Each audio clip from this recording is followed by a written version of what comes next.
Good morning, friends. Welcome to Akulmach, and I'm sure you had a fantastic Diwali festival, the Festival of Light. But today is post Diwali, and it is October 25th, and it's an important day. So let us find out what are the important historic incident that happened today.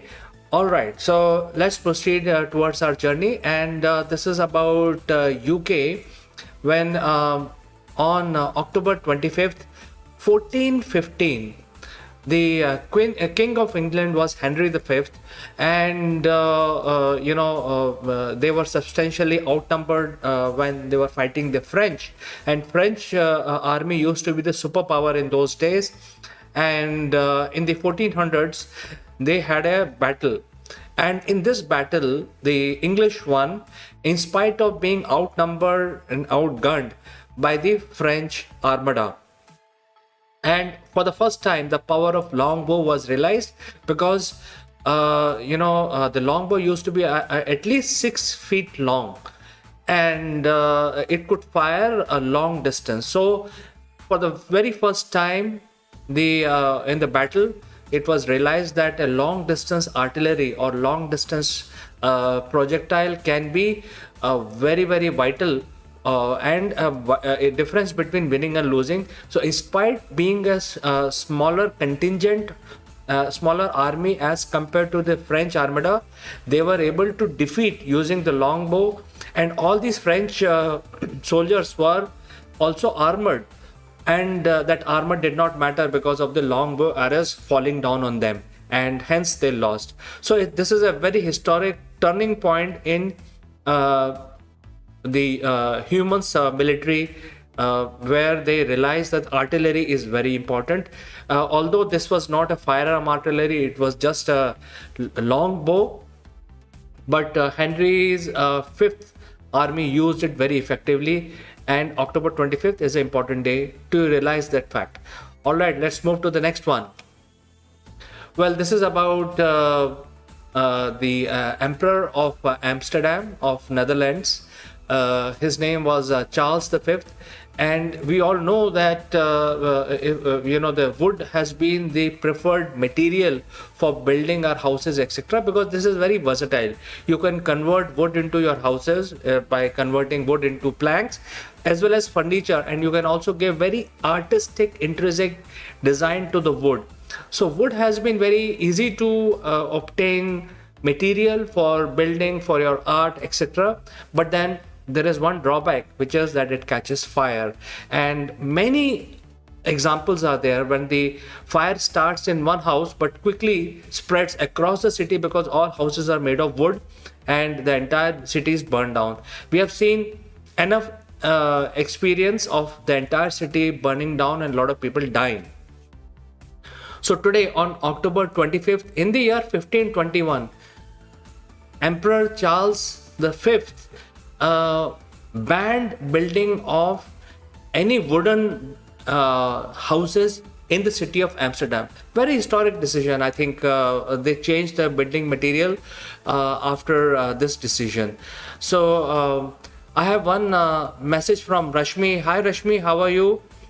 If you have any question about what I'm talking, please share your question and I can reply.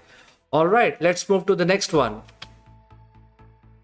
We don't use postcards now because we have the internet and we have the all kinds of messaging applications which are available, and we use them today to communicate with our friends. But when the postal services started and people used to do send letters by handwritten letters and then post them using this postage stamp, there was one very special mechanism, just like Twitter of today. It's called postcard. So postcard used to be, I'm not sure whether some of some of the viewers have seen these postcards.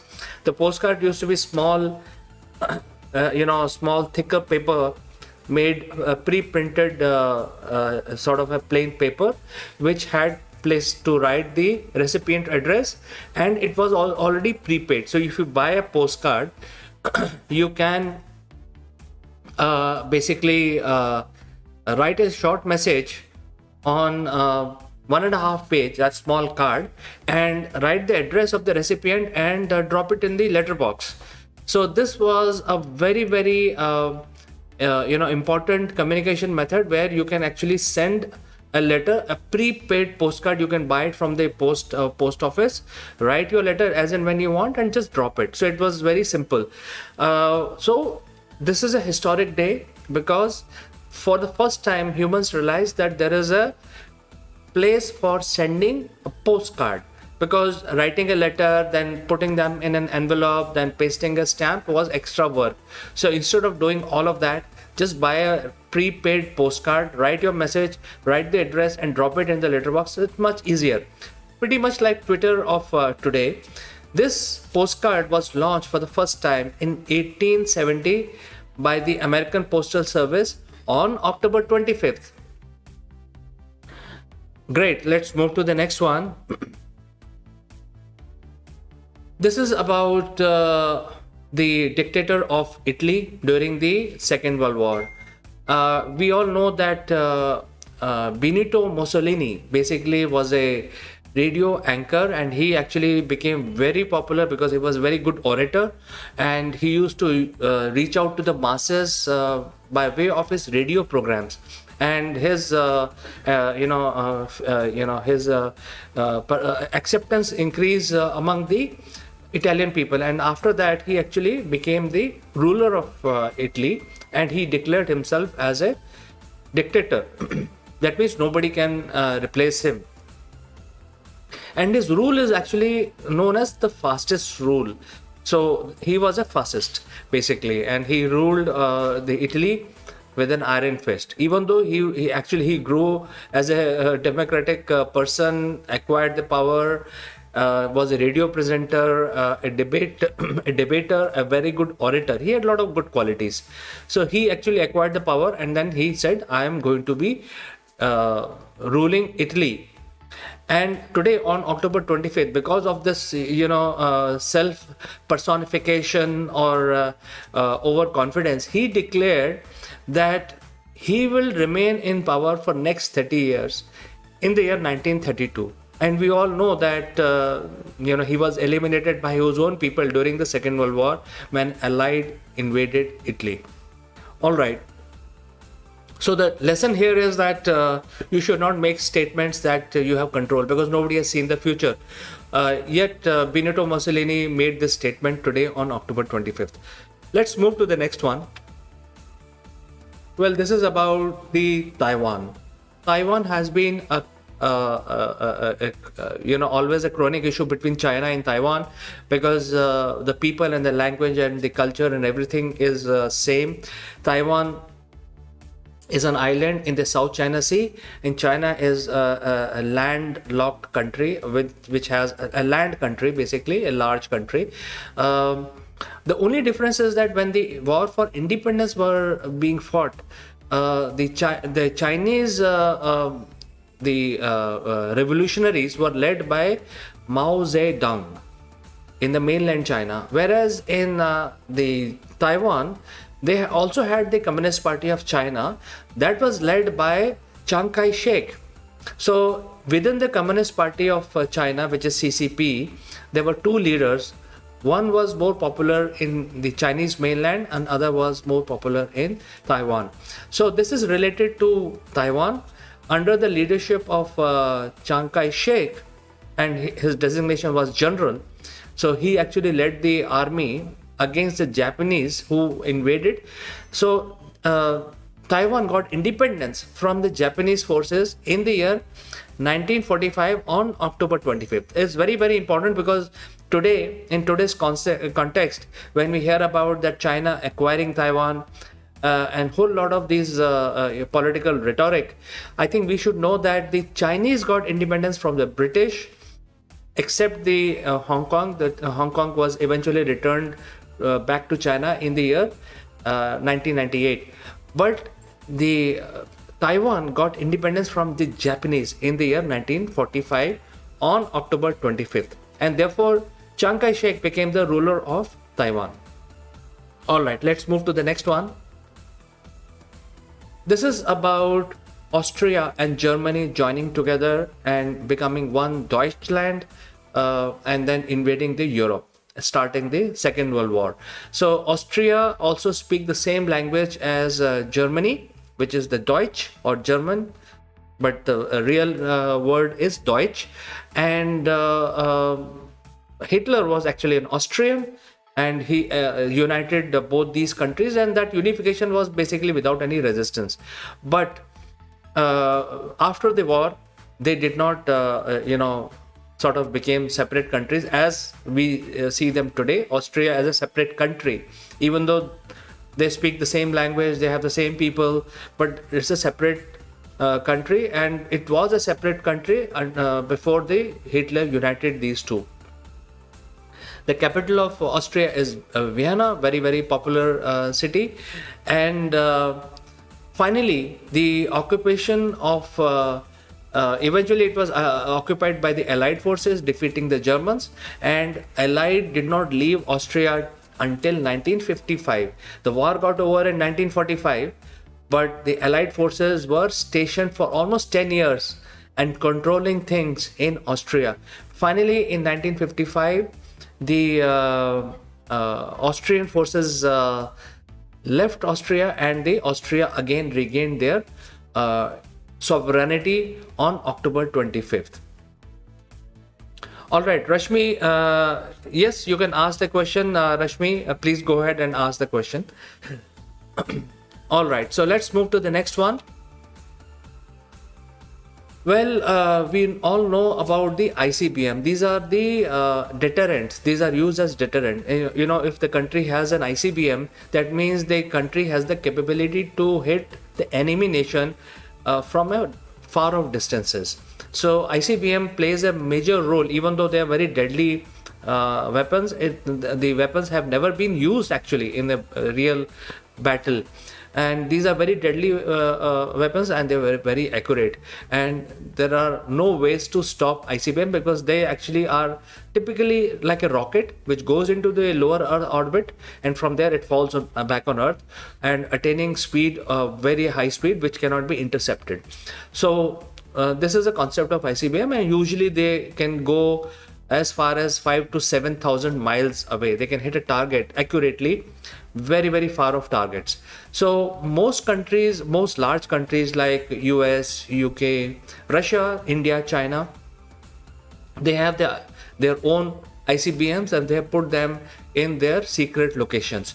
But surprise is the key. Therefore, the ICBMs are now placed in submarines, and then you don't know where your armada is and from where this missile will come. Maybe the missile will be fired from the shore of the enemy country, because there is no way to detect a submarine. Similarly, the versatility of how do you conceal your weapon is important in basically winning and losing a war using ICBM. So for the first time, today on October 25th in the year 1974, US fires the very first ICBM from air, from a large aeroplane. So basically acquiring the ability to also fire from an unknown location, because your aeroplane can be anywhere, very hard to detect by the enemy nation, and you can fire from the air, and then it will take its own trajectory, go to space, and go and hit the target. So this is a historic day for army buffs. So I have two viewers right now, Rashmi and Vijeta, and both are saying ask the question. So please go ahead and ask the question about this program, if you have any suggestions or any question about what I'm talking about. All right, let's move to the next one. This is about the computer users, and this is about the Windows XP. Windows XP has been the most popular operating system from Microsoft. In fact, Windows XP was so popular that it actually led Microsoft to success. And before the XP was launched, the Mac users and the Windows users were almost like 50-50. But with the XP, because XP was a major upgrade from the previous Windows version, and it brought really lot of good features. And this what you see in the background is the usual wallpaper of the Windows XP. So XP in a sense is a very historic operating system used by today millions and millions of PC users, and today we use the Windows 10, but XP was really the version which turned the tide in favor of Microsoft. This was launched on October 25th 2001. So very important day for Microsoft and the Microsoft users. All right, let's move to the next one. Well, this is about the Elon Musk, and today on October 25th 2021, within one day, Elon Musk made a record 25 billion in just one day. So pushing his net worth to about 255 billion, making him the world richest person ever to cross this mile. So he has actually, in a sense, created a world record in in acquiring billions of dollars in his net worth, and he created this benchmark. So within one day he earned 25 billion, and then he created this record. Now he is actually below this, but he created this record which somebody else has to breach in future. So it's like a in cricket you have the scoring record. This is a record. That means any billionaire having the highest net worth is 255.2 billion, and that has been created by Elon Musk on October 25th 2021. All right, so I think we have come to the end of this today's live stream, and this is about the history. And I have few viewers who are asking me questions. I think your questions are more relevant if you join back at 11. Then these questions that you are asking me will be answered. So that is a different stream. So I'm very sorry I cannot take these questions in this stream. But nevertheless, thank you for watching my program. So friends, I will meet you tomorrow again sharp at 10:30 in this day, that year. So please take care and have a nice day.